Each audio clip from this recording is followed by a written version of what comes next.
Hello everyone, नमस्कार। स्वागत है आपका उदय क्लासेस के बीए प्लेटफॉर्म पर। दोस्तों, बीए फर्स्ट ईयर में इतिहास के अंदर हमारा ये थर्ड सेशन होने जा रहा है। दोस्तों, पिछले सेशन लगभग हमने 2 क्लास अभी तक कर चुके हैं। 2 क्लासों में दोस्तों, फर्स्ट क्लास में हमने बात की थी, इसके सिलेबस डिस्कशन किया था। उसके बाद भी दोस्तों हमारे 2 लेक्चर और हो चुके हैं, ठीक है, जिसके अंदर हमने दोस्तों इतिहास के का अर्थ और उसकी अवधारणाओं पर चर्चा की थी, ठीक है। और वो सभी दोस्तों हमारे बेसिक कंसेप्ट को क्लियर करने के लिए बहुत जरूरी थे, आवश्यक थे। इसी कारण से हमने उस पर डिस्कस किया था, ठीक है। आज दोस्तों, आज का जो हमारा सेशन होने जा रहा है ये भी बहुत ज्यादा इंपॉर्टेंट है। इसकी प्रकृति ही अपने आप में बहुत इंपॉर्टेंट है। क्यों? क्योंकि इसका जो दोस्तों अध्ययन करने वाले हैं हम भारतीय इतिहास पर ऐतिहासिक स्रोतों की दोस्तों आज हम चर्चा करने वाले हैं। ये स्रोत दोस्तों हमारे जो भी हमारी थ्योरेटिकल स्टडी होती है उन सभी स्टडी के लिए उसके पॉइंट क्लियर करने के लिए बहुत ज्यादा आवश्यक होता है। अगर आप चाहते हैं कि आप आंसर राइटिंग बहुत अच्छे से कर पाए, आपको आंसर राइटिंग एग्जाम में आंसर राइटिंग करते वक्त कोई भी किसी प्रकार की समस्या ना हो दोस्तों, तो इस प्रकार के जो कंसेप्चुअल जो फैक्ट होते हैं दोस्तों, उन फैक्टों का क्या मीन निकलता है, क्या अर्थ होता है, ये आपको पर्याप्त रूप से पता होना आवश्यक होता है दोस्तों। उसके जितना भी डाटा होता है उस सब डाटा का आपको पता होना जरूरी है।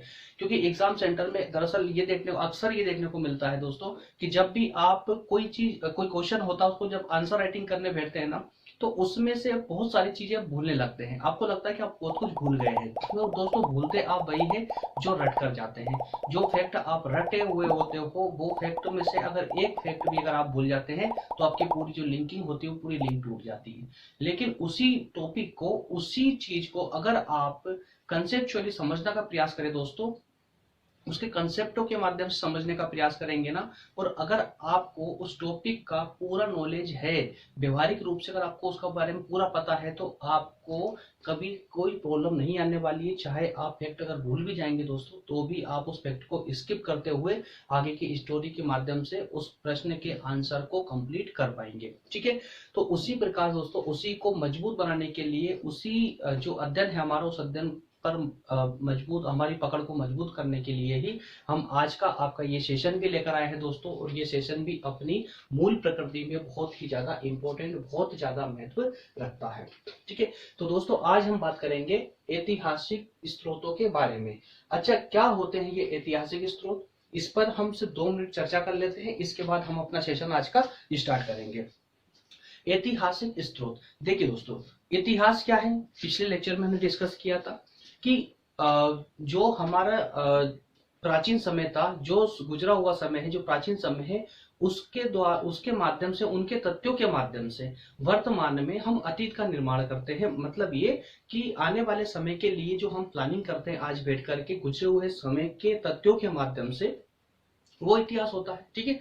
अब इस प्रकार का इतिहास, अब वो तथ्य जो हमने यहाँ पर तथ्य शब्द इस्तेमाल किया है ना, कि प्राचीन समय के तथ्यों के आधार पर जो हम अतीत का निर्माण कर रहे हैं, तो वो जो तथ्य होते हैं ना, वो तथ्य ही दोस्तों ये स्रोत है ना। जो स्रोतों की जो हम बात कर रहे हैं वो स्रोत ये तथ्य ही है। कि ऐसे कौन से तथ्य हो सकते हैं, ऐसे कौन कौन से तथ्य हैं जिनके माध्यम से हमें प्राचीन समय का पता चलता है, प्राचीन इतिहास का पता चलता है, जिसके माध्यम से हम अतीत का निर्माण कर सकते हैं, या कहें कि उन तथ्यों के बिना इतिहास का कोई महत्व नहीं है। अगर तथ्य हमारे पास में जितने सटीक होंगे, जितने ज्यादा प्रभावशाली होंगे दोस्तों, वो हमारे इतिहास के अध्ययन पर उतना ही प्रभाव डालेंगे, ठीक है। तो ये होते हैं दोस्तों हमारे इतिहास के स्रोत, ठीक है। तो अब शुरू करते हैं दोस्तों हमारा आज का सेशन। ये हमारा थर्ड सेशन होने जा रहा है भारतीय इतिहास के अंतर्गत। प्राचीन भारतीय इतिहास में प्रश्न पत्र प्रथम है ये, जिसमें हमारा एक थर्ड सेशन होने जा रहा है दोस्तों, जिसमें हम प्रयास करते हैं कि आपको सबसे ज्यादा आसान भाषा में आपको पूरा समझाया जाए, आपको व्यवहारिक रूप से ये पढ़ाया जाए कि इस टॉपिक को किस प्रकार से पढ़ना है, किस प्रकार से इसको समझना है। हर प्रकार से दोस्तों 360 डिग्री के माध्यम से आपको जो है ये कंसेप्ट पूरे आपके यहाँ पर क्लियर किए जाते हैं, ठीक है दोस्तों। ये तो आपको पता ही है कि फर्स्ट ईयर, सेकेंड ईयर और थर्ड ईयर में अभी कौन कौन सेशन चल रहे हैं, ठीक है। अगर आप फर्स्ट ईयर के स्टूडेंट हैं तो मैं आपको फिर से बता दूं, पॉलिटिकल साइंस और हिस्ट्री की क्लासेस कंटिन्यू चल रही है दोस्तों। यहाँ पर इकोनॉमी और ज्योग्राफी बहुत ही जल्दी स्टार्ट होने वाली है। इसके अलावा सेकेंड ईयर में दोस्तों पॉलिटिकल साइंस प्रश्न पत्र द्वितीय अर्थात सेकंड प्रश्न पत्र जो है कंप्लीट हो चुका है। प्रथम प्रश्न पत्र वहां स्टार्ट होने वाला है। इसके अलावा दोस्तों हिस्ट्री की क्लासेस स्टार्ट होने वाली है ना, और इकोनॉमी ज्योग्राफी, इसमें इकोनॉमी स्टार्ट भी होने वाली है। बाकी ज्योग्राफी की दोस्तों अभी फिलहाल इतनी कोई डिमांड नहीं है, इसलिए मैं अभी इसको होल्ड करके रखा हुआ हूँ। ठीक है, और थर्ड ईयर में दोस्तों इकोनॉमिक्स जो है लगभग आधा कंप्लीट होने वाला है। ठीक है, इसके बाद में पॉलिटिकल साइंस अभी स्टार्ट होने जा रहा है, जिसमें हम लोक प्रशासन की चर्चा करेंगे। तो इस प्रकार दोस्तों लगभग फर्स्ट ईयर, सेकेंड ईयर और थर्ड ईयर तीनों क्लासेस अपने कंटिन्यू दौर में है, कंटिन्यू चल रही है ना, जिसमें कि जिस प्रकार से हमारे पास डिमांड आ रही है उस प्रकार दोस्तों उस सब्जेक्ट को हम उठाकर लेके आ रहे हैं। फर्स्ट ईयर, अगर आप फर्स्ट ईयर के स्टूडेंट ही हैं दोस्तों, अगर आप इस सेशन को देख रहे हैं तो बिल्कुल तय है कि आप फर्स्ट ईयर के स्टूडेंट होंगे, है ना। तो आपको इतिहास के अलावा और पॉलिटी के अलावा दोस्तों पहले कौन सा सब्जेक्ट पढ़ना है, इसके लिए भी आप कमेंट कर सकते हैं। अगर आप कमेंट करेंगे दोस्तों, मेरे पास जिस सब्जेक्ट की ज्यादा कमेंट आती है मैं उस पर ही पहले सेशन लेके आऊंगा। ओके, चलिए दोस्तों तो शुरू करते हैं अपना आज का सेशन। हम हमारे प्रत्येक सेशन में दोस्तों सबसे पहले हम बात करते हैं 4 पॉइंट स्ट्रेटजी की। 4 पॉइंट स्ट्रेटजी क्या होती है दोस्तों, इसमें हम 4 पॉइंटों पर फोकस करते हुए हमारे अध्ययन को कंटिन्यू रखते हैं। 4 पॉइंटों में पहला पॉइंट हमारा दोस्तों है टर्मिनोलॉजी। टर्मिनोलॉजी क्या होती है कि जब भी आप कोई पॉइंट पढ़ रहे होते हैं, कोई किसी भी टॉपिक का कोई पॉइंट पढ़ रहे होते हैं, कोई कंसेप्ट आप पढ़ रहे होते हैं दोस्तों, तो उस कंसेप्चुअली आप उसको क्लियर करेंगे। ठीक है, जो भी आप कंसेप्ट पढ़ रहे हैं उस कंसेप्ट को क्लियर करेंगे, ना कि पूरे सब्जेक्ट को ध्यान रखते हो। कहने का मतलब ये है कि जब भी आप कोई टॉपिक का कोई कंसेप्ट पढ़ रहे होते हैं तो आप बाकी सब कुछ भूल जाइए। आप यहाँ तक मैं ये बोलूंगा, आप ये भी भूल जाइए कि आप इतिहास से कुछ पढ़ रहे हैं या पॉलिटी से कुछ पढ़ रहे हैं या भूगोल से या अर्थशास्त्र से आप कुछ नहीं पढ़ रहे हैं। जो टॉपिक आप पढ़ रहे हैं ना, उस टॉपिक का भी जो कंसेप्ट पढ़ रहे हैं उस कंसेप्ट पे फोकस कीजिए। हो सकता है कि वो कंसेप्ट ऐसा हो जो आपको आपके एक से ज्यादा सब्जेक्टों में आप फॉलो करता हो, है ना। कई सारे कॉन्सेप्ट ऐसे होते हैं जो आपको इतिहास में भी देखने को मिलते हैं, राजनीति विज्ञान में भी देखने को मिलते हैं, और वही कंसेप्ट आपको अर्थशास्त्र में भी देखने को मिल जाते हैं। ठीक है, तो इसलिए मैं कहता हूं कि सब्जेक्ट वाइज दोस्तों कंसेप्ट को क्लियर नहीं करते हुए कंसेप्ट को, जो कंसेप्ट होता है आपको उसको उसके प्रकृति के रूप से क्लियर कीजिए, उसको अपने ज्ञान वृद्धि के रूप में उसको पढ़िए, है ना। अपना ज्ञान का जो है प्रोग्रेस होना चाहिए, ज्ञान बढ़ना चाहिए उसको पढ़ने से। ठीक है, उसके बाद हम बात करते हैं दोस्तों टॉपिक लिंकिंग की, कि बहुत सारे टॉपिक ऐसे होते हैं, जैसे मैंने अभी जस्ट बताया है कि 2 या 3 सब्जेक्टों में एक जैसे ही कंसेप्ट, एक जैसे ही टॉपिक चलते हैं, है ना। तो दोस्तों उनका जो है इंटरलिंकिंग होना बहुत ज्यादा कंपलसरी है। जैसे कि हम मान लेते हैं कि कोई भी इतिहास की एक ऐसी घटना है जो आर्थिक रूप से महत्व रखती है। अगर इतिहास की कोई घटना दोस्तों, अगर अब वो आर्थिक रूप से महत्व रखेगी ना, तो उस घटना का जिक्र आपके अर्थशास्त्र में भी आपको देखने को मिलेगा। ठीक है, और अगर समझिए बात को, अगर कोई ऐसी घटना है इतिहास की, बहुत पुरानी घटना है जो आर्थिक महत्व रखती है, तो उसका जिक्र आपको अर्थशास्त्र में भी देखने को मिलेगा। और साथ ही साथ अगर वो घटना किसी क्षेत्र विशेष से संबंधित है दोस्तों, तो उस क्षेत्र विशेष का जो है आपको भूगोल में भी उस घटना का वर्णन देखने को मिल जाएगा। तो इस प्रकार से जब आप इकोनॉमिक्स पढ़ रहे होंगे, अर्थशास्त्र पढ़ रहे होंगे, तो जब वो आपको टॉपिक आपने पढ़ा होगा दोस्तों, तो आपको मैं कंसेप्ट क्लियर करने का, जो मैंने फर्स्ट जो हमारा था टर्मिनोलॉजी वाला, कि टर्मिनोलॉजी का सिस्टम मैंने इसीलिए आपको बताया था कि एक सेकेंड, ओके, टर्मिनोलॉजी का दोस्तों मैंने आपको इसीलिए ये बताया था कि क्यों आवश्यक है टर्मिनोलॉजी। एक सेकेंड दोस्तों, इसको थोड़ा ठीक कर लेते हैं। ओके, तो दोस्तों टर्मिनोलॉजी को क्लियर करना इसीलिए आवश्यक है। अगर आपकी टर्मिनोलॉजी क्लियर है तो आप को टॉपिक लिंक करने में बिल्कुल भी प्रॉब्लम नहीं आने वाली है। ठीक है, इसके बाद तीसरा पॉइंट हमारा व्यवहारात्मक समझ। कोई सा भी पॉइंट आप पढ़ रहे हैं, कोई सा भी टॉपिक आप पढ़ रहे हैं, उसको दोस्तों व्यवहारिक रूप से समझना बहुत जरूरी है। दरअसल हम गलती क्या करते हैं कि हम सोचते हैं, जब भी हम किताब हाथ में लेते हैं ना, तो हम सोचते हैं कि हमारे पास टाइम नहीं है, जल्दी जल्दी इसको पढ़ना है, बस एक बार जो है हमारी सीरीज कंप्लीट हो जाए ताकि हम एग्जाम के लिए तैयार हो जाए। तो दोस्तों ये गलती आप बिल्कुल भी ना करें। हाँ करिए, लेकिन कब? एग्जाम के 4 से 5 दिन पहले। आप बिल्कुल इस तरह की रीडिंग लगा सकते हैं। लेकिन जब कहानी आती है कि जब आपके पास अगर एग्जाम के लिए 2 महीने या 3 महीने हैं दोस्तों, तो आपको कंसेप्ट को क्लियर करते हुए ही पढ़ना चाहिए, है ना। तो इसलिए हम बोलते हैं कि व्यवहारात्मक समझ, आपको जो भी टॉपिक है उस टॉपिक को व्यवहारिक रूप से समझिए, है ना। जो कि पूरा प्रयास मैं यहाँ पर करता हूँ, आपको हर टॉपिक व्यवहारिक रूप से समझाने का पूरा प्रयास करता हूँ। और लास्ट में दोस्तों आता है यहाँ पर शॉर्ट नोट्स, कि आपको शॉर्ट नोट्स हर टॉपिक की बनानी है, हर सब्जेक्ट की बनानी है, ठीक है ना। और शॉर्ट नोट्स में मदद करते हैं हमारे क्लासेस के क्लास नोट्स, ठीक है, जिसको आप टेलीग्राम के माध्यम से डाउनलोड कर सकते हैं, ठीक है।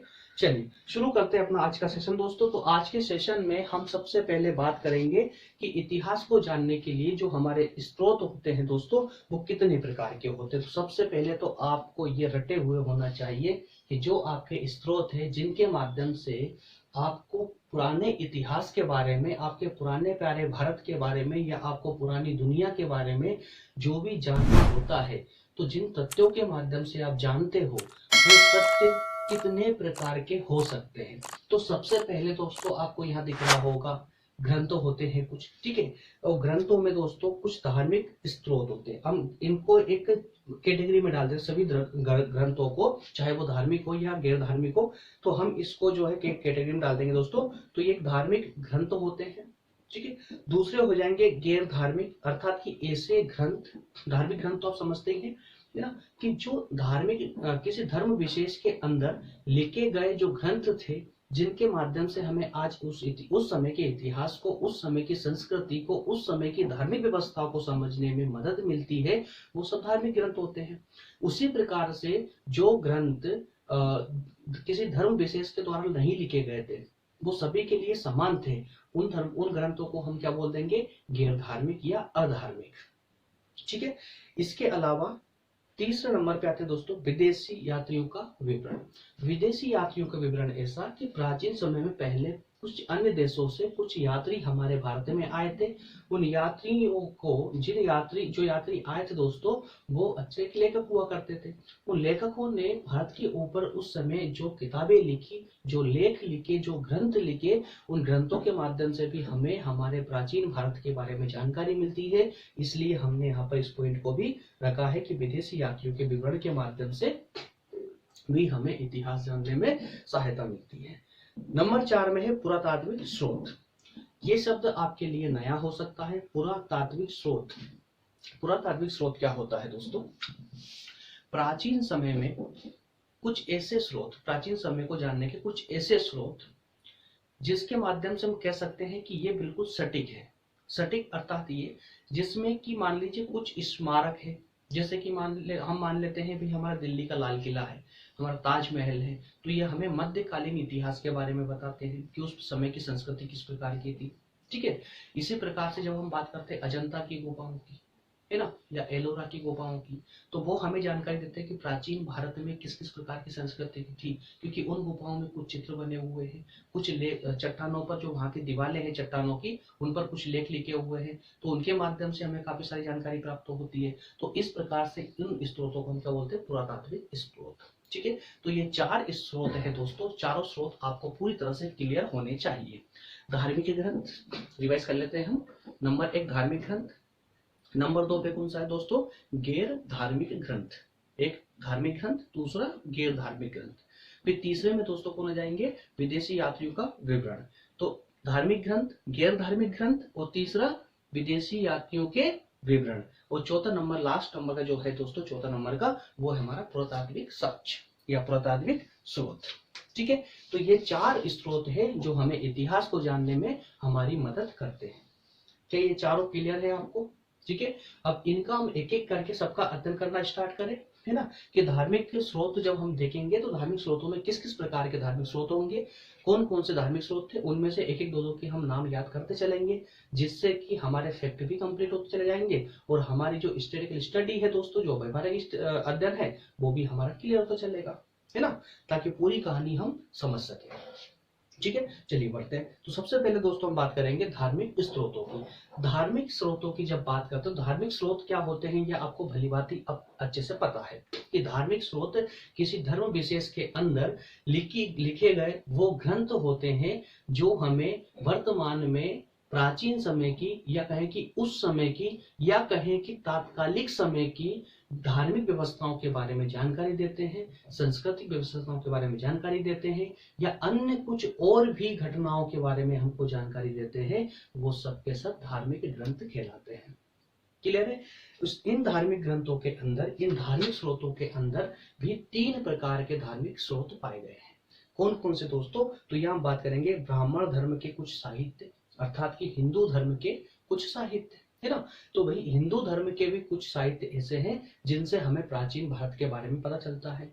इसके अलावा दोस्तों दूसरे नंबर पे हम देखते हैं कि बौद्ध धर्म के कुछ साहित्य भी हैं। भाई हिंदू धर्म के साहित्य तो है ही है, जैसे वेद पुराण वेदांग वगैरह बहुत सारे साहित्य दोस्तों, है ना। उसी प्रकार से कुछ साहित्य बौद्ध धर्म के द्वारा भी लिखे गए थे। बौद्ध धर्म की जो भिक्षु थे उनके द्वारा भी कुछ साहित्य लिखे गए थे, तो उनके माध्यम से भी हमें उस समय के भारत की स्थिति को जानने का मौका मिलता है। साथ ही साथ में दोस्तों उसी समय के जो है जैन धर्म के भी साहित्य यहाँ मौजूद है, जो हमें अब प्राप्त हुए हैं। तो जैन धर्म के माध्यम से भी हमें काफी कुछ जानने का मौका मिला है ना, जिसका अध्ययन अब हम आगे देखने वाले हैं। ठीक है, तो धार्मिक स्रोतों के अंदर दोस्तों ये 3 स्रोत हमारे हैं, है ना। ये 3 स्रोत हैं, इन तीनों स्रोतों पर आप मिलकर चर्चा करते हैं। बस इसमें आपको बस सटीक से देखो, याद करने में कोई बड़ी बात नहीं है, सिंपल सा है, कोई बहुत ज्यादा बर्डन वाली चीज नहीं है। स्रोतों के अंदर 4 प्रकार के स्रोत हैं। कौन कौन से होंगे? धार्मिक होंगे, है ना, गैर धार्मिक होंगे, विदेशी यात्रिक विवरण होंगे, और साथ में पुरातात्विक साक्ष्य होंगे। ठीक है, इन चारों में सबसे पहले हम किसका अध्ययन करने जा रहे हैं? धार्मिक स्रोतों का। धार्मिक स्रोतों के अंदर कितने धर्म हैं आप ये देखिए ना, धर्म के आधार पर इसको बांट दीजिए। भाई हिंदू धर्म के कुछ ग्रंथ हैं, जैन धर्म के कुछ ग्रंथ हैं, बौद्ध धर्म के कुछ ग्रंथ हैं। क्लियर है? तो 3 धर्मों के ग्रंथ हमने यहाँ उठा के डाल दिए हैं। ठीक है, अब इन तीनों ग्रंथों के अंदर कभी हिंदू धर्म के अंदर कौन कौन से ग्रंथ थे जिनसे हमको जानकारी प्राप्त हुई, तो 1-2 इसके याद कर लीजिए आप। इसके बाद में बौद्ध धर्म के तो 1-2 बौद्ध धर्म के याद कर लीजिए। फिर जैन धर्म के आएंगे 1-2 जैन धर्म के याद कर लीजिए। इस प्रकार से आपका डाटा कंप्लीट हो जाएगा, आपकी नोट्स भी कंप्लीट हो जाएगी, और आप जो है पूरी स्टोरी भी समझ आती चलेगी, है ना, कि किस किस प्रकार से यहाँ पर क्या क्या जानकारी हमको कौन कौन से ग्रंथ से प्राप्त होती है। चलिए तो अब हम शुरू करते हैं धार्मिक स्रोतों पर एक एक करके इनका अध्ययन करना। सबसे पहले दोस्तों हम बात करेंगे ब्राह्मण धर्म का साहित्य की। ठीक है, ब्राह्मण धर्म के साहित्य के अंदर दोस्तों यहाँ हम कुछ पॉइंटों को निकाल कर लाए हैं जो आपको याद करना जरूरी भी है, और आपको पता तो नॉलेज होना भी चाहिए। ठीक है, सबसे पहले दोस्तों जो बात करते हैं हम, जो हमें प्राचीन भारत के बारे में सबसे ज्यादा जो जानकारी प्रोवाइड करते हैं वो है हमारे वेद। ठीक है, जिस प्रकार से आप सबको पता है दोस्तों कि हमारे जो प्राचीन समय में 4 वेद लिखे गए थे। चारों वेदों के माध्यम से हमको प्राचीन भारत के बारे में संपूर्ण जानकारी, अर्थात कह सकते हैं कि काफी जानकारी हमें प्राप्त होती है। चारों वेदों में सीरीज वाइज दोस्तों ये वेद लिखे गए थे। सबसे पहले जो कोई वेद लिखा गया था तो वो था ऋग्वेद। ठीक है, ऋग्वेद के बाद में यजुर्वेद, और यजुर्वेद के बाद में सामवेद, और फिर अथर्ववेद। वैसे जहां तक मेरा मानना है कि बीए फर्स्ट ईयर में आप हैं दोस्तों, तो इस 10th या 12th में 10th के अंदर ही आपने चारों वेदों के नाम रट लिए होंगे। चारों वेद आपको भली भांति रूप से जो है आपको याद होंगे। ठीक है, इसके अंतर्गत अब आपको अभी भी दोस्तों वेदों के अंदर जाने की आवश्यकता नहीं है, वेदों का डिटेल करने की आवश्यकता नहीं है, या सिर्फ आप हल्का सा अगर आपको नॉलेज भी है कि वेद से, वेदों के माध्यम से हमको क्या क्या शिक्षा प्राप्त हुई है, इतना भी अगर आपको पता है चलेगा, है ना। तो बस आप इतना याद कीजिए कि जो वेद ब्राह्मण धर्म के अंदर 4 वेद थे, है ना। कौन कौन से दोस्तों? ऋग्वेद, यजुर्वेद, सामवेद और अथर्ववेद। ये 4 प्रकार के वेद थे। इन चारों वेदों से हमें जो है तत्कालीन समाज की धार्मिक व्यवस्था के बारे में पता चलता है। चारों वेदों से अलग अलग बातों का हमें पता चलता है। जिस प्रकार से कि अगर हम ऋग्वेद की बात करें दोस्तों, तो ऋग्वेद के माध्यम से दोस्तों उस समय की हमारी जो प्रशासनिक व्यवस्थाएं थी, सामाजिक व्यवस्थाएं थी, आर्थिक व्यवस्थाएं थी, उनके बारे में अच्छे से पता चलता है। जब हम बात करते हैं दोस्तों यजुर्वेद की, ऋग्वेद के बाद में दोस्तों हम यजुर्वेद की बात करते हैं, तो यजुर्वेद के माध्यम से भी हमको नियम निषेध, किस किस प्रकार के नियम उस समय बने हुए थे समाज के लिए, किस प्रकार की वर्ण व्यवस्था वगैरह थी, है ना। तो ये कुछ ऋग्वेद में भी हमको देखने को मिलती है, उसी प्रकार से यजुर्वेद में देखने को मिलती है। और जिस प्रकार दोस्तों हम कहते हैं कि संगीत, अब आपको अगर शायद मालूम नहीं होगा, मैं बता देता हूँ दोस्तों। संगीत जो आज हम गाने सुनते हैं, जितने भी प्रकार का जो संगीत है, इस संगीत का पिता कहा जाता है सामवेद को, क्योंकि इस संगीत की शुरुआत दोस्तों हमारे सामवेद से हुई थी, है ना। उसी प्रकार से दोस्तों जितने प्रकार के कर्मकांड होते हैं, तंत्र मंत्र की जो विद्याएं होती है, वो सब के सब दोस्तों अथर्ववेद के माध्यम से प्राप्त होते हैं। तो हमें इन सबसे ये जानकारी प्राप्त होती है चारों वेदों के माध्यम से, अलग अलग रूप से, कि उस समय संगीत की शुरुआत हुई थी जब सामवेद की रचना हुई थी, है ना।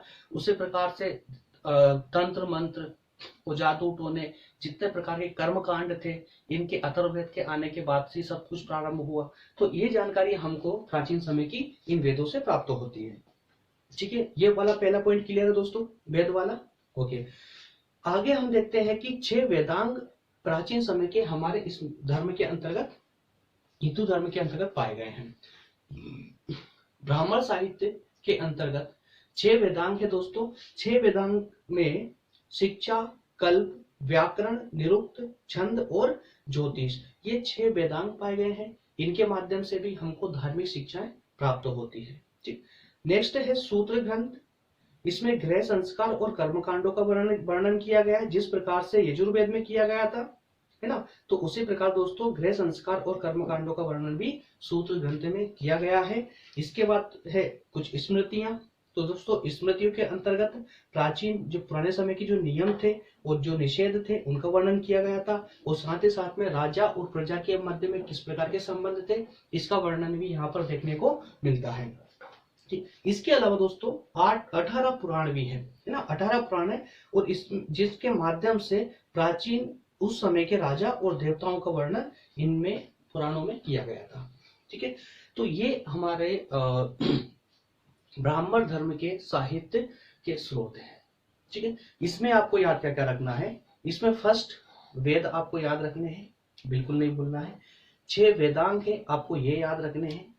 और इन 6 वेदांगों के दोस्तों आपको नाम रटे हुए होना चाहिए, शिक्षा, कल्प, व्याकरण, निरुक्त, छंद और ज्योतिष। ठीक है, इसके बाद में आपको स्मृतियां, स्मृति सिर्फ नाम याद रखना है। उसके बाद में 18 पुराण है, आपको ये पता होना चाहिए। ठीक है, तो ये हमारा कंप्लीट होता है ब्राह्मण धर्म का साहित्य। क्या क्लियर है ये वाला, है ना।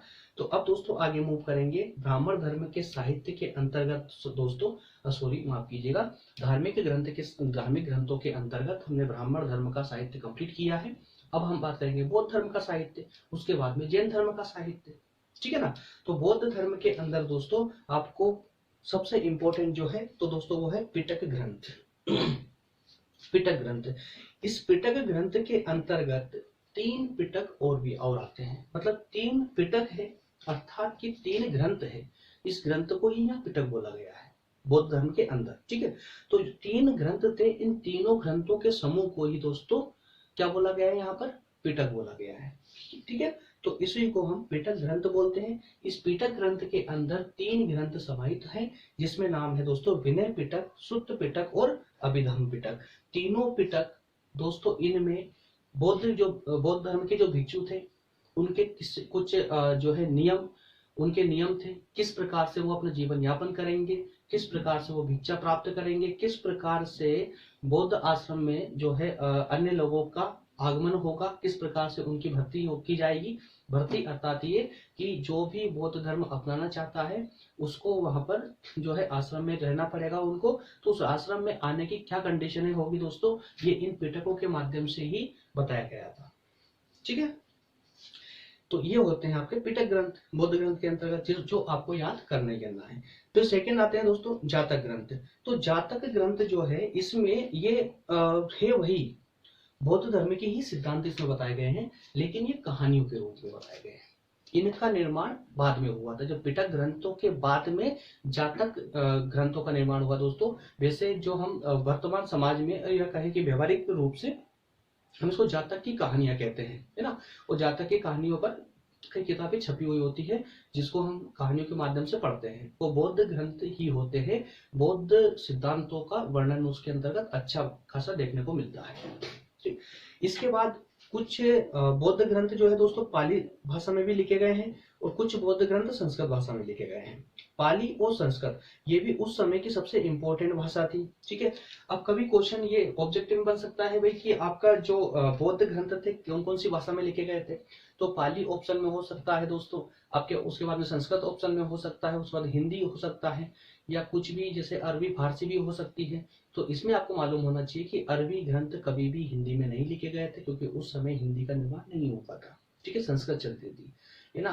पाली भाषा आपको उस समय मिल जाती थी, प्राकृत भाषा उस समय मिल जाएगी। इसके अलावा संस्कृत भाषा दोस्तों उस समय थी, अरबी शायद नहीं थी, फारसी भाषा शायद चला करती थी उस समय। ठीक है, तो इस प्रकार से कुछ भाषाएं उस समय थी, क्षेत्र के अनुसार बोली जाती थी। ठीक है, तो इसमें आपको जो याद रखना है दोस्तों वो पिटक ग्रंथ याद रखना है और जातक ग्रंथ याद रखना है। साथ में अगर हो सके तो आप पाली भाषा में लिखे गए कुछ ग्रंथों को भी याद रख सकते हैं। इसका अपने आप में एक महत्व है, और महत्व दोस्तों इसमें यह है कि इसमें एक ग्रंथ है जिसको बोला गया है मिलिंद पन्नो। दोस्तों ये मिलिंद पन्नो जो ग्रंथ है, ये वाला जो ग्रंथ दिख रहा है आपको मिलिंद पन्नो, ये इसलिए विशिष्ट है क्योंकि एक राजा था उस समय का, एक मिलिंद नाम का। ठीक है, उस मिलिंद राजा ने नागसेन जो कि बौद्ध भिक्षु थे, एक विद्वान बौद्ध भिक्षु थे, उनको बुलाया था। उनको बुला करके उनके साथ काफी लंबी वार्ता हुई थी। मिलिंद अर्थात राजा ने नागसेन से कुछ सवाल किए थे, जिनका जवाब उन्होंने अपने उसमें उनके माध्यम से दिया था, जिस पर एक किताब लिखी गई थी। उस किताब का सिर्फ सवाल और जवाब पर एक किताब लिखी गई थी, उस किताब का नाम ही था मिलिंद पन्नो। ठीक है, तो इस मिलिंद पन्नो के कारण ही दोस्तों आप इसको याद रख सकते हैं, जो मिलिंद पन्नो लिखी गई थी वो पाली भाषा में लिखी गई थी। और किस किस की वार्ता का जो है चर्चा थी इसमें, तो मिलिंद जो राजा था और नागसेन जो बौद्ध भिक्षु थे। क्लियर है? ठीक है, और इतना भी आप याद रख लेंगे चलेगा। ठीक है दोस्तों, तो बौद्ध धर्म के का साहित्य भी आपका क्लियर हो चुका है। इसके बाद हम देख लेते हैं जैन धर्म का साहित्य। दोस्तों इसमें एक दो भी याद कर लेंगे चलेगा। ठीक है, परिशिष्ट वर्णन आचार्य हेमचंद्र सूरी द्वारा लिखा गया था। ये माफ कीजिएगा, परिशिष्ट वर्णन ठीक किसके द्वारा लिखा गया था? आचार्य हेमचंद्र सूरी जी के माध्यम से। दूसरा है दोस्तों भद्रबाहु चरित्र, ये एक जैन धर्म साहित्य है। भद्रबाहु दोस्तों ये एक महान जैनी तीर्थकर हुआ करते थे, जिस प्रकार से महावीर स्वामी थे, उनसे पहले के जो तीर्थकर थे उनका ये नाम था दोस्तों भद्रबाहु। ठीक है, तो इनके चरित्र के ऊपर एक किताब लिखी गई थी, अर्थात एक ग्रंथ लिखा गया था, जिसे भद्रबाहु चरित्र का नाम दिया गया। ओके, और इस भद्रबाहु चरित्र के अंतर्गत दोस्तों ये देखने को मिलता है कि ये चंद्रगुप्त मौर्य के समय का युग कैसा था। हमें जो ऐतिहासिक तथ्य के रूप में जो जानकारी प्राप्त होती है वो भद्रबाहु चरित्र के माध्यम से ये जानकारी प्राप्त होती है कि चंद्रगुप्त मौर्य के समय का प्रशासन या पहले के राज्य की स्थिति या उस समय की स्थिति क्या थी। क्लियर है ना? उसके बाद में एक और था दोस्तों जैन आगम ग्रंथ। ये जो जैन आगम ग्रंथ था दोस्तों, ये महावीर स्वामी के जीवन के ऊपर लिखा गया था, जिसमें उनके कार्य और विवरणों का विवरण था, और साथ में दोस्तों जो निर्वाण का विवरण था, ये भी इसी के माध्यम से, इसी के द्वारा हमको प्राप्त होता है। किसके माध्यम से? जैन आगम ग्रंथ। तो दोस्तों जैन आगम ग्रंथ के अंदर जो निर्वाण का जो विवरण आया दोस्तों, ये निर्वाण क्या होता है, निर्वाण का कंसेप्ट किसने दिया था? तो महावीर स्वामी जी ने दिया था। तो जैन आगम ग्रंथ के अंतर्गत महावीर स्वामी जी के द्वारा दिया गया कंसेप्ट क्या था? एक सूत्र क्या था? निर्वाण। निर्वाण क्या होता है दोस्तों आपको पता होना चाहिए। निर्वाण के अंतर्गत होता है कि आपको किस प्रकार से मोक्ष, जैसे हम हिंदू धर्म के अंतर्गत मोक्ष शब्द यूज इस्तेमाल करते हैं, उसी प्रकार से उसी मोक्ष शब्द का जो है जैन धर्म के अंतर्गत बोला गया है निर्वाण। तो निर्वाण का अर्थ होता है अपनी मृत्यु को स्वयं स्वीकार करना। अर्थात इस निर्वाण के अंतर्गत होता क्या है कि इसमें जो है जब व्यक्ति अपने मोक्ष को प्राप्त कर लेता है तो उसी को निर्वाण कहा जाता है ना। तो ये निर्वाण का जो कंसेप्ट दिया गया था, ये जो सूत्र दिया गया था, अगर हम व्यवहारिक रूप से बात करें तो कंसेप्ट, और जैन धर्म के अनुसार बात करें तो क्या हो जाएगा? वो सूत्र हो जाएगा। तो जो ये सूत्र दिया था दोस्तों, ये किसने दिया था? महावीर स्वामी जी ने दिया था। बस आपको इतना सा याद रखना है ना। तो कौन कौन सा? भद्रबाहु चरित्र आपको याद रखना ही है, उसका जैन आगम ग्रंथ आपको याद रखना है जो महावीर स्वामी के जीवन पर लिखा गया था, है ना, जिसमें निर्वाण का विवरण था। ओके, इसके बाद में अगर आपको याद कर सको तो 200 टीका ग्रंथ, जिसमें जैन मुनियों के द्वारा ये लिखा गया था और संस्कृत में लिखा गया था। ओके, तो यहाँ से दोस्तों हमारे कंप्लीट हो जाते हैं धार्मिक स्रोत।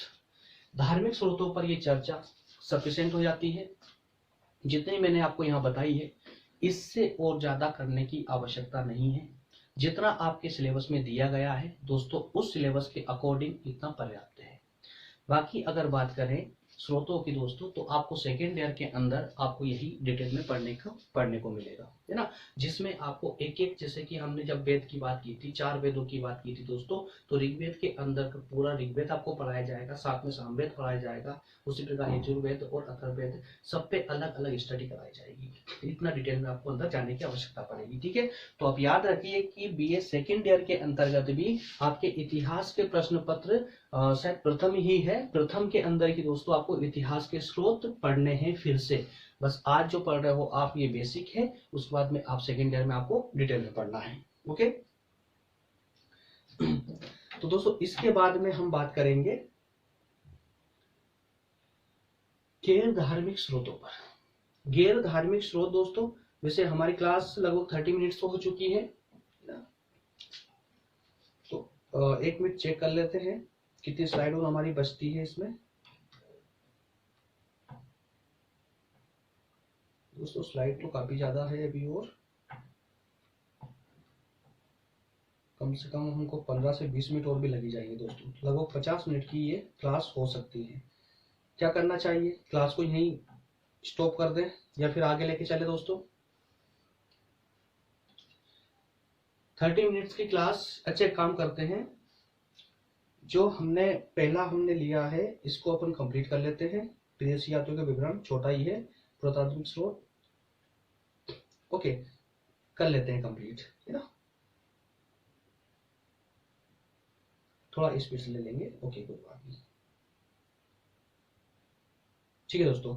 तो गैर धार्मिक स्रोतों के अंदर आपको सिर्फ 2 से 3 चीज आपको याद रखनी है, इससे ज्यादा आपको याद रखने की आवश्यकता नहीं है। गैर धार्मिक स्रोतों में आप पहले मैं आपको क्लियर कर चुका हूं कि धार्मिक स्रोत कौन से होते हैं, गैर धार्मिक स्रोत कौन से होते हैं, ठीक है। गैर धार्मिक स्रोतों के अंतर्गत आपको ये जानने को मिलेगा कि ऐसे कौन कौन से ग्रंथ थे जो किसी धर्म विशेष से संबंध नहीं रखते थे, बल्कि वो सभी के लिए एक समान थे। जैसे कि आपने बार बार देखा अर्थशास्त्र, तो अर्थशास्त्र किसके द्वारा लिखी गई थी दोस्तों भारत में? तो कौटिल्य के द्वारा लिखी गई थी, जिन्हें हम चाणक्य के नाम से जानते हैं, ठीक है। तो दोस्तों सबसे पहले तो अर्थशास्त्र की हम बात करेंगे। तो अर्थशास्त्र जो है कौटिल्य के माध्यम से, कौटिल्य के द्वारा अर्थात चाणक्य के द्वारा लिखी गई थी। और किसके लिए लिखी गई थी दोस्तों? तो चंद्रगुप्त मौर्य के लिए लिखी गई थी, कि चंद्रगुप्त मौर्य अपने शासन को किस प्रकार से संचालित करें। वैसे कहने को तो ये अर्थशास्त्र थी, अर्थात कि नाम से तो ये आपको अर्थशास्त्र लगेगी, लेकिन अर्थशास्त्र न होकर के ये एक प्रकार की राजनीतिक विज्ञान थी, क्योंकि इसमें राजनीति किस प्रकार से, अर्थात कि शासन को किस प्रकार संचालित करना है, ये सारे नियम सूत्र जितने भी दोस्तों इसमें अनुशासन से संबंधित सभी जिस प्रकार के नियम थे, उन सभी का वर्णन इस अर्थशास्त्र के अंतर्गत किया गया था, ठीक है। तो नाम से ये अर्थशास्त्र थी, परंतु इसका जो डाटा था ना, वो डाटा एक प्रकार से राजनीतिक विज्ञान के रूप में था, ओके। तो एक तो आपको यह याद रखना है कि गैर धार्मिक स्रोतों में सबसे पहले जो आती है वो आपकी अर्थशास्त्र आती है, जो चाणक्य के द्वारा लिखी गई थी चंद्रगुप्त मौर्य के लिए, ठीक है। उसके बाद में मुद्रा राक्षस, दोस्तों मुद्रा राक्षस भी आप आराम से याद रख सकते हैं, क्योंकि ये कोई ग्रंथ ना होकर के ये दोस्तों एक नाटक था, ठीक है। ये एक नाटक था मुद्रा राक्षस, और ये लिखा गया था विशाखा दत्त जी के द्वारा। तो मुद्रा राक्षस दोस्तों विशाखा दत्त के द्वारा लिखा गया था, और इसमें इसकी जो पूरी कहानी थी इस नाटक की, वो कहानी ये थी कि चाणक्य ने किस प्रकार से चंद्रगुप्त मौर्य को राजा बनाया था। आपने वो सीरियल तो देखा ही होगा चंद्रगुप्त मौर्य वाला, जो काफी प्रचलित है, अभी काफी समय पहले आ चुका था वो, है ना, जिसमें चाणक्य जो है एक लड़के को पकड़ के लाते हैं सॉरी माफ कीजिएगा, एक लड़के को जो है एक दास था, उस दास को खरीद कर वहां से उसका पेमेंट करके, जिसका जो भी उसका मालिक था चंद्रगुप्त मौर्य का, उसके मालिक को पेमेंट करके उसका जो भी राशि थी वो दे करके और चंद्रगुप्त मौर्य को अपने साथ ले आते हैं। वो ला करके फिर वो शिक्षा देते हैं, उसको सिखाते हैं, इस प्रकार से एक राजा बनाते हैं, है ना। क्योंकि चाणक्य का धनानंद के द्वारा उसका अपमान किया। धनानंद जो उस समय का वहां का राजा हुआ था, करता था, तो धनानंद ने चाणक्य का जो है अपमान किया था। तो चाणक्य ने वहीं पर शपथ ली थी कि मैं एक ऐसा राजा बनाऊंगा जो तुझे गद्दी से हटा करके, है ना, और उसका शासन स्थापित करेंगे। ठीक है।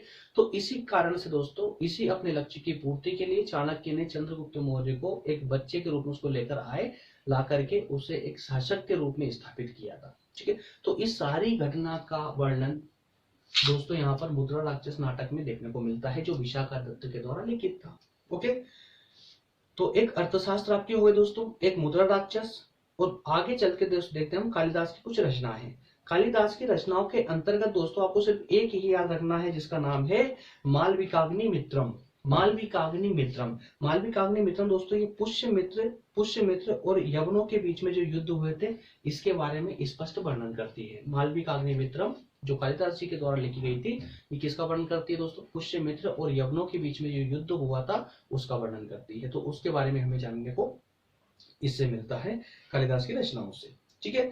इसके आगे हर्ष चरित्र है, जो बाणभट्ट के द्वारा लिखी गई थी, और हर्ष काल के, हर्ष जो राजा हुआ करता था, हर्ष वंश जो था दोस्तों, हर्ष काल जो था, उस समय की हमें घटनाओं की जानकारी इससे प्राप्त होती है। तो इस प्रकार से गैर धार्मिक स्रोतों के अंतर्गत हमने चार बातों का चार स्रोतों पर हमने चर्चा की है: अर्थशास्त्र, मुद्रा राक्षस, कालिदास की रचनाएं और हर्ष चरित्र। तो ये मेरे ख्याल से आपको चारों याद हो गई होगी अब तक, है ना। चलिए बढ़ते हैं आगे। नेक्स्ट में हम देखेंगे दोस्तों विदेशी यात्रियों का विवरण। इसमें आपको कोई ज्यादा कंफ्यूज होने की आवश्यकता नहीं है, आपको मात्र और मात्र 3 नाम याद रखने हैं, है ना। और तीनों यात्रियों का, जो 3 यात्री बाहर से आए थे, उनका नाम याद रखना है। इसके बाद में आपको कोई तकलीफ नहीं आएगी इसमें, वो सिंपल है दोस्तों, जो आप बहुत समय पहले से पढ़ते आ रहे हैं। जैसे फाहियान नाम, फाहियान तो आपने कई बार सुना ही होगा। फाहियान कहाँ का यात्री था दोस्तों? तो ये था चीन का एक यात्री, जो कि 405 ईस्वी में भारत आया था। कब आया था? 405 ईस्वी में भारत आया था दोस्तों। और सबसे लंबे समय तक ये भारत में रुका था, अर्थात 15 वर्षों तक ये भारत में रुका था। वो 15 वर्ष तक भारत में रुक करके इसने जो है गुप्त काल के समय, जो गुप्त काल था दोस्तों, उस समय के इतिहास का वर्णन किया था। ठीक है। तो नाम याद रहेगा फाहियान। कब आया था ये? 405 ईस्वी में आया था दोस्तों। 405 ईस्वी में भारत आया, 15 वर्ष रुका, है ना, और गुप्त काल का इतिहास का वर्णन इसने किया। ठीक है, फाहियान। उसके बाद में जो आने वाला है दोस्तों, चीन से ही आने वाला है ये भी। तो चीन से जो अगले जो यात्री था, वो क्या नाम, उसका नाम था हेनसांग। हेनसांग दोस्तों चीन से आने वाला एक बौद्ध धर्म को मानने वाला एक यात्री था, जो 629 ईस्वी में भारत आया था। वो लगभग 13 वर्षों तक ये भारत में रहा, और इसने हर्षवर्धन के युग के इतिहास का वर्णन किया। तो बस यहाँ पे इतना सा कंफ्यूज नहीं होना, याद रखना है, फाहियान ने गुप्त काल का वर्णन किया, गुप्त काल के समय के इतिहास का वर्णन किया था। उसी प्रकार से हेनसांग ने दोस्तों हर्षवर्धन के युग के समय का इतिहास का वर्णन किया। क्लियर है। आगे हम देखते हैं दोस्तों, एक नाम और आता है जिसका नाम है इत्सिंग। तो इत्सिंग के बारे में दोस्तों, ये 7वीं शताब्दी के अंत में भारत में आया था, और उस समय की जो है भारत की व्यवस्था का वर्णन किया। तो इस प्रकार से दोस्तों ये हमारे विदेशी यात्रियों के अंतर्गत 3 यात्री हैं, जिनका नाम हमें विशेषकर याद रखना है। आगे एक स्लाइड और है, जिसमें एक हम अरब यात्रियों के बारे में भी चर्चा करने वाले हैं, जिसमें आपको याद रखने की जरूरत नहीं पड़ेगी, ऑटोमेटिक याद हो जाएंगे वो। ठीक है। बस आपको ये 3 नाम जरूर रटे हुए होना चाहिए। सबसे पहले कौन आया था दोस्तों? फाहियान आया था। कितने साल भारत में रहा? 15 साल भारत में रहा। कौन से समय की इसने वर्णन किया था भारत का? तो गुप्त काल के समय का वर्णन किया था। इसके बाद आगे चलते हैं दोस्तों, तो फिर कौन आता है? हेनसांग। हेनसांग दोस्तों कितने साल? तो लगभग दोस्तों वही 11-12 साल, इस कुछ भी आप बता सकते हैं लगभग में, पर 10 साल से ऊपर होना चाहिए ना। तो लगभग 13 साल के आसपास की बात में रहा। इसके बाद में इन्होंने किसके समय का वर्णन, किसके समय के इतिहास का वर्णन किया? तो इसने हर्ष काल के समय का वर्णन किया है। ठीक है। इसके बाद अब दोस्तों हम आगे बढ़ते हैं, तो इसमें देखते हैं इत्सिंग का। और इत्सिंग जो है 7वीं शताब्दी में भारत आया था, और उस समय के इतिहास का वर्णन इसने भी किया। ठीक है। इसमें कोई कंफ्यूजन नहीं होना चाहिए तीनों में। इसके अलावा दोस्तों ये तिब्बत के काट दीजिए आप, है ना। अब आपको याद रखना है कि अरब ग्रंथ, अरब ग्रंथ के अंतर्गत दोस्तों अरब यात्रियों के माध्यम से लिखे गए जो ग्रंथ थे, वो अरब ग्रंथ कहलाते हैं। ठीक है। अरब यात्रियों के द्वारा जो ग्रंथ लिखे गए थे, वो अरब ग्रंथ कहलाते हैं। ठीक है। इसमें क्या होता है कि हम पिछली क्लासों में भी डिस्कस कर चुके हैं कि जो मुस्लिम आक्रमणकारी थे, जिन्होंने भारत पर आक्रमण किया था, उन आक्रमणकारियों के सामने दोस्तों कुछ लेखक भारत आए थे, उनके साथ में कुछ लेखक आए थे, जैसे कि अल बरूनी है, अरब जरहद है, इब्न मसूदी है, या सुलेमान आदि कुछ लेखक आए थे। इन सभी लेखकों में जो अल बरूनी लेखक है दोस्तों, ये ज्यादा इंपॉर्टेंट है, इसका नाम आपको याद रखना है बस खाली। और इसके द्वारा जो लिखा गया था ग्रंथ था, उस ग्रंथ का नाम था तहकीक-ए-हिंद, तहकीक-ए-हिंद उस ग्रंथ का नाम था जो सबसे ज्यादा महत्व का है ना, सबसे ज्यादा महत्व का है। अब ये सबसे ज्यादा महत्व का क्यों है, इसका कारण ये दोस्तों कि उस समय इस ग्रंथ के अंदर दोस्तों उस समय की भारत का भूगोल, धर्म, दर्शन, राजनीति, समाज और संस्कृति का पर्याप्त विवरण उसमें देखने को हमें मिलता है। ठीक है, क्लियर दोस्तों अभी तक के पूरे ये है ना विदेशी यात्रियों का विवरण वाला भी कंसेप्ट ऊपर आपका मेरे ख्याल से क्लियर हो चुका होगा। ठीक है, अब हम बात करेंगे आगे इसमें पुरातात्विक साक्ष्यों के बारे में, या कहें कि पुरातात्विक स्त्रोतों के बारे में। दोस्तों पुरातात्विक स्त्रोतों में आपको कंफ्यूज होने की आवश्यकता नहीं है, इसमें भी हम 4 टॉपिक को कहें कि 4 पॉइंटों को डिस्कस करने वाले हैं। 4 पॉइंटों को आप यहाँ पर ही समझ लीजिए जिससे कि आपको आगे कंफ्यूजन ना हो। एक पर हम बात करेंगे तो अभिलेख, दूसरा दोस्तों सिक्के, स्मारक और उत्खनन। अभिलेख क्या होते हैं, सिक्के क्या है, स्मारक क्या है, उत्खनन क्या है और इनके माध्यम से किस प्रकार के साक्ष्य हमें प्राप्त होते हैं, इसका डिस्कस चलिए हम एक एक करके कर लेते हैं। दोस्तों सबसे पहले हम बात करेंगे अभिलेखों की। तो दोस्तों ये अभिलेख क्या होते हैं, अभिलेखों के बारे में आप कितना समझते हैं? तो ये देखिए अभिलेख क्या है कि उस समय की जो वर्तमान में हमें कुछ गुफाएं प्राप्त हुई है, गुफाएं या कुछ स्तंभ, जैसे कुछ गुफाएं, स्तंभ, ताम्रपत्र। ठीक है, तो इन पर जो दोस्तों इनके पर जैसे कि ये गुफाएं थी है ना, और जो अभिलेख प्राप्त हुए हैं इन पर जो लेख लिखे गए थे, जैसे कि मान लो गुफा, तो गुफा के दीवारों पर, दीवार पे जो पत्थर की दीवार होती है गुफाओं में, तो उन पत्थरों पर कुछ लेख लिखे गए थे, कुछ खुदाई करके या कुछ कलर का इस्तेमाल करके, तो वो लेख, या कुछ ताम्र पत्र, जैसे तांबे के कुछ पत्र होते हैं, तांबे के पत्रों पर लिखा गया था। ठीक है, तो हल्की सी खुदाई कर डॉट डॉट के माध्यम से है ना। तो इस प्रकार से दोस्तों जो भी उस समय ये इस प्रकार के जो लेख लिखे गए थे ना गुफाओं पर, स्तंभों पर या फिर ताम्र पत्रों पर, उन लेखों को ही दोस्तों यहाँ पर अभिलेख कहते हैं। क्लियर है?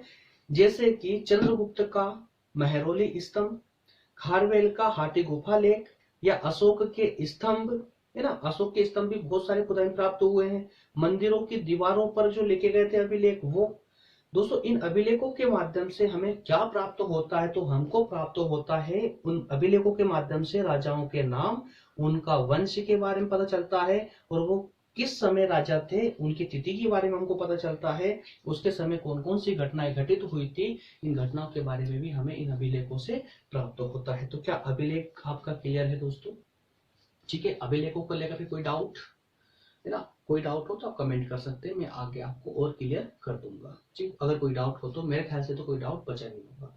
इसके बाद दोस्तों हम बात करते हैं सिक्कों की। तो ये सिक्के क्या महत्व रखते हैं हमारे इतिहास निर्माण में। इतिहास निर्माण के अंतर्गत जो सिक्के थे दोस्तों, तो सिक्के क्या महत्व रखते हैं, तो सिक्के आपको मालूम ही है कि प्राचीन भारत से ही सिक्कों का इस्तेमाल प्रारंभ हो चुका था।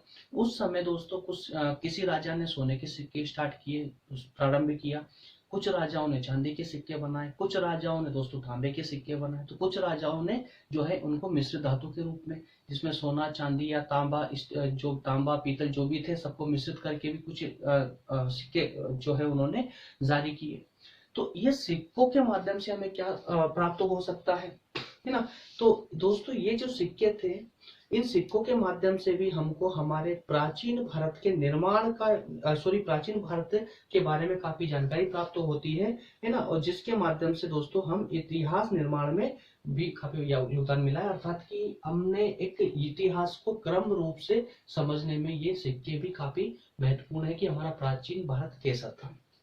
ठीक है दोस्तों, ये जो सिक्के थे दोस्तों, ये सिक्के जो है 200 लगभग 200 ईस्वी से 300 ईस्वी, अर्थात कि 100 साल का जो गैप था, इस 100 साल के जो समय था, समय काल था, इस समय काल की जानकारी देने में जो है ये पर्याप्त सिद्ध हुए हैं सिक्के।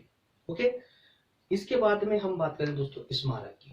तो स्मारक के क्या, स्मारकों को आप भली बातें समझते हैं कि जो भी पुराने समय के जो महल थे, या कहें कि जो भवन थे, जो महल थे, कुछ भवन मिले हमको, मंदिर मिले हैं, दुर्ग मिले हैं, कुछ स्तूप मिले हैं, समाधियां मिली है, देवालय, नागरिकों के गृह है ना। इसके अलावा बड़ी बड़ी प्रतिमाएं, जैसे जिस प्रकार, जैसे कि हमें खुदाई में प्राप्त हुआ। तो हड़प्पा में हमको देखने को मिला है कि यार बहुत सारे बड़े बड़े कुछ जो है किले दुर्ग प्राप्त हुए हैं, एक पूरी पूरी नगरी प्राप्त हुई है कि यहाँ लोग रहते थे। इस प्रकार से मोहनजोदाड़ो हमको मिला है, जब एक बड़े बड़े जो है एक बड़ा स्नानागार मिला है जिसको हम आज के वर्तमान में स्विमिंग पूल बोलते हैं। ठीक है, तो इस प्रकार तक्षशिला का भवनों के अवशेष मिले हैं खुदाई के माध्यम से ही। ठीक है, सारनाथ, सांची, बरहूत के स्मारक, अजंता, एलोरा, है ना, गुफा आदि मूर्तियां। तो ये सब कुछ दोस्तों हमें जो है खुदाई के माध्यम से प्राप्त हुए हैं, या कुछ इस प्रकार से प्राप्त हुए, और इनको हम स्मारक के रूप में जानते हैं। और इनसे भी, स्मारकों से भी दोस्तों हमें उस समय की घटनाओं के बारे में पता चलता है कि उस समय का समाज किस प्रकार का था, कौन कौन सी घटनाएं उस समय घटित हुई थी। ठीक है दोस्तों, मेरे हिसाब से आपको यहाँ तक कोई कंफ्यूजन नहीं होना चाहिए। उत्खनन शब्द से आप सभी परिचित हैं कि उत्खनन शब्द क्या होता है। उत्खनन अर्थात की खुदाई। तो हमारा जो दोस्तों पुरातत्व विभाग है, पुरातत्व विभाग के माध्यम से कई प्रकार से कई जगह पर खुदाई की गई है। जैसे कि पुराने नगरों में, जो पुराने पुराने नगर थे वहां पर खुदाई की गई, नदियों के किनारे खुदाई की गई दोस्तों, गुफाओं में, दुर्गों में, कई जगह जो पुराने क्षेत्र थे उन सभी जगह खुदाई की गई, ताकि वहां से कुछ हमें साक्ष्य प्राप्त हो सके। जहां जहां हमको डाउट था वहां वहां पुरातत्व विभाग ने खुदाई करवाई। खुदाई करवाने के माध्यम से ही दोस्तों हमें इतने सारे साक्ष्य प्राप्त हुए थे। ठीक है, उन्हीं साक्ष्यों के माध्यम से हमें क्या क्या प्राप्त हुआ है, तो दोस्तों उस समय की, पुराने समय की ईंटें प्राप्त हुई दोस्तों। जैसे कि सिंधु सभ्यता के अंदर पक्की ईंटों का प्रयोग किया गया था, पक्की ईंटों का। ठीक है, तो हम ये अनुमान लगा सकते हैं दोस्तों कि आज से लगभग 5 से 6,000 साल पहले भी इस प्रकार की जो है, जितना डेवलपमेंट आज हम कर चुके हैं ना, लगभग इतना डेवलपमेंट पहले हो चुका था। इतनी डेवलप सभ्यता थी जो नगरों में निवास करती दोस्तों, ग्रामीणों में नहीं, नगरों में निवास करती थी। तो इन पक्की ईंटों का मिलना उस समय की समाज को बताता है, उनके डेवलपमेंट को बताता है। कुछ उस समय के कुछ पात्र थे, वो अस्त्र शस्त्र थे, हथियार मिले वहां से, कुछ मूर्तियां मिली, कपड़े मिले हैं, आभूषण मिले हैं, श्रृंगार के जो है प्रसाधन मिले हैं, उपकरण मिले हैं, पाषाण काल के दोस्तों, पाषाण काल के औजार हमको प्राप्त हुए हैं।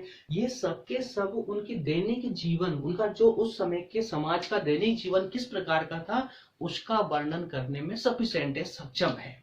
ठीक है, तो ये हमको दोस्तों खुदाई के माध्यम से ये सब प्राप्त होते हैं, जो कि हमारे इतिहास को जानने में बहुत ही ज्यादा हमारी मदद करते हैं। और इसके माध्यम से ही दोस्तों भारतीय इतिहास के ताम्र पाषाण का इतिहास जानने में हमको मदद मिलती है। सिंधु सभ्यता का ज्ञान प्राप्त करने में कि सिंधु सभ्यता के समय में किस प्रकार की समाज थी, क्या डेवलपमेंट उस समय हुआ था, इसका ज्ञान प्राप्त करने में हमको मदद मिलती है। बौद्ध धर्म की या बौद्ध युग की, जब बौद्ध धर्म शुरू हो रहा था उस समय की क्या क्या घटनाएं थी, उन घटनाओं के बारे में हमको जानकारी प्राप्त होती है। तक्षशिला और नालंदा की जानकारी भी दोस्तों हमें उत्खनन के माध्यम से ही प्राप्त होती है। ठीक है दोस्तों, चलिए तो आज का सेशन दोस्तों हमारा कंप्लीट हुआ। ऐतिहासिक स्रोतों के अंदर दोस्तों कंप्लीट चर्चा हम कर चुके हैं। ऐतिहासिक स्रोतों में अगर आपको कोई भी डाउट और बचा हो, या कुछ भी डाउट अगर आपको दोस्तों हो, तो मुझे कमेंट करके जरूर बताइएगा, मैं आपका सॉल्यूशन उसमें जरूर दूंगा। ठीक है, नेक्स्ट सेशन में दोस्तों हम बात करेंगे, अगले चौथे 4 नंबर के सेशन में हम बात करेंगे भारत की भौगोलिक और भौतिक संरचना के बारे में, कि उसको हम मैप के माध्यम से समझने का प्रयास करेंगे कि भारत की भौगोलिक जो संरचना है किस प्रकार से की गई है, भारत में किस किस प्रकार की भौगोलिक संरचना है, और उस भौगोलिक संरचना का अर्थात उस भूगोल का क्या महत्व है हमारे भारत के लिए, है ना। तो उसको एक समग्र रूप से समझने का हम प्रयास करेंगे दोस्तों। चलिए, तो तब तक के लिए धन्यवाद दोस्तों, मिलते हैं नेक्स्ट क्लास में। अगर मैं आपसे फिर वही रिक्वेस्ट करूंगा कि अगर आपको क्लास दोस्तों पसंद आ रही है तो प्लीज लाइक और